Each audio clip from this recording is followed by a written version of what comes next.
Rocket Lab acquires Motiv space systems. Component suppliers just lost a steady customer.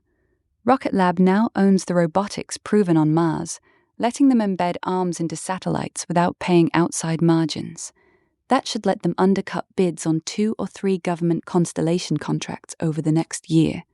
Northrop Grumman and Maxar face a choice: develop competing systems fast or lose those integration fees permanently. Smaller players in the supply chain will feel the squeeze first as Rocket Lab pulls work in-house. Truecaller cuts 70 jobs amid ad revenue drop. Ad sales weakness at this scale usually signals users disabling the app after privacy complaints. Truecaller now has fewer staff to handle support tickets, so expect complaint volume to spike and retention to drop another 5 points by year end. Rivals will pick up the churned accounts without spending a cent on marketing. The remaining team will likely push paid subscriptions harder, which risks accelerating the same exodus among price-sensitive users in emerging markets. Ramp in talks for $750 million at 40B plus valuation. Investors are betting Ramp can keep growing spend volume even as interest rates stay high. At this price, the company must deliver 80% revenue growth, or the next round turns ugly fast. Brex and Expensify now have to explain to their own backers why their multiples lag so far behind. Any slip in user acquisition will get magnified because the valuation leaves no room for missed quarters. The pressure on execution just went up several notches. Microsoft teases new Xbox dashboard UI. Consistent navigation across console, PC, and handheld sounds minor until you realize how many players abandon sessions because the menus feel different every time. Microsoft just removed one friction point that Sony still leaves in place. Expect measurable lift in Game Pass retention on PC within 2 quarters as the experience stops reminding users they are on a second-class device. PlayStation will need a matching overhaul or risk looking fragmented by comparison. Valve delays Steam Machine over RAM crisis. Hardware delays from memory pricing usually hand the window to whoever ships on time. Asus and Lenovo now have breathing room to seed their own handheld PCs before Valve's refreshed model arrives. Gamers waiting for a docked Steam experience will simply buy the competition instead. The longer the hold, the harder it becomes to claw back that early adopter momentum once alternative devices establish their own game libraries and user habits. Expect it in next quarter's sales figures. Ubiquiti launches Dream Machine Beast Gateway. Small businesses now bypass traditional enterprise vendors for advanced threat protection. The gateway sustains full 25 gigabits per second inspection while supporting thousands of clients, shifting MSP economics away from leased lines and toward direct hardware ownership. Resellers gain margin on the hardware itself rather than recurring cloud fees.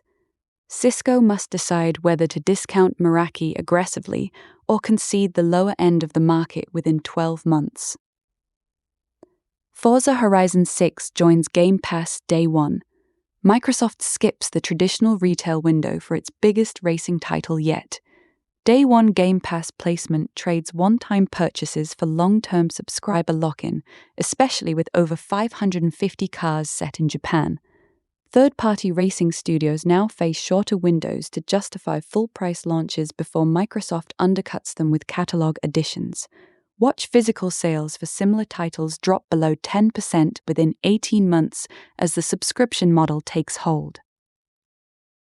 Next-gen Xbox Project Helix for 2026 holiday. Developers receive an unusually long runway before the new hardware arrives. Project Helix's backward compatibility focus reduces launch risk, yet it also lets Sony refine its mid-generation hardware without direct pressure until late 2026. Third-party titles will likely prioritize current Xbox Series optimizations first. This delays true next-gen features until 2027 and compresses the window for launch exclusives that drive hardware sales. Xbox adds 9 surprise titles to Game Pass. These low-key catalog updates rarely move the needle on new signups. Microsoft fills content gaps to maintain retention without big announcements, which pressures publishers to release their older back catalog faster or lose visibility inside the service entirely. Smaller studios gain an unexpected distribution channel, but at the cost of full-price sales they once relied on. Nintendo reveals May 2026 Switch 2 slate.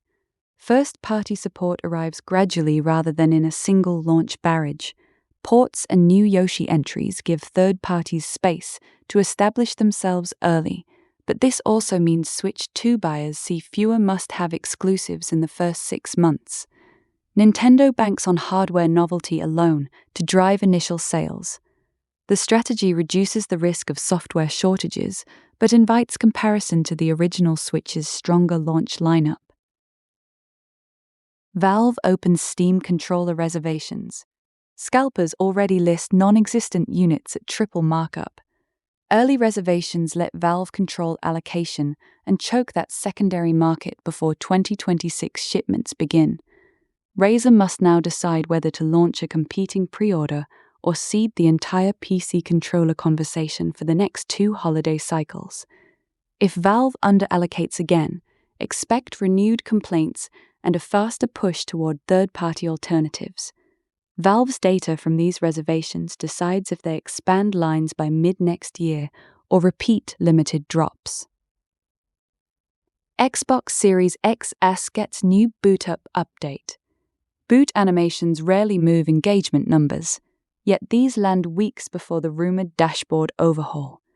Subtle timing tweaks cut a few seconds off perceived startup, which compounds across the installed base into millions of saved hours by year-end. Sony must match with its own PS5 refresh or accept another quarter where Xbox feels more current in living rooms. The test comes when holiday traffic spikes. Does the polish hold or expose deeper performance gaps? Game Pass Ultimate price cut to $22.99. Price cuts after executive changes typically flag softer retention, not a sudden gift to gamers. The new tiers compress margins for every day one title added, which means publishers will demand better placement or pull catalog games faster than before. Watch how many mid-tier releases skip Game Pass entirely once the updated economics hit their Q3 planning cycles. Microsoft hopes volume offsets the revenue hit, but selective content exits look more likely. Subnautica 2 arrives on Game Pass May 14th. Day one placement on Game Pass trades peak Steam revenue for subscriber growth across platforms. Unknown Worlds gains millions of day one players, but loses the long tail of full-price console sales that usually funds the next project. Other survival studios now accelerate their own service negotiations or risk missing the same window. Retailers already trimming orders for comparable titles signal the physical channel feels the squeeze first. Expect more indies to follow before the end of the fiscal year.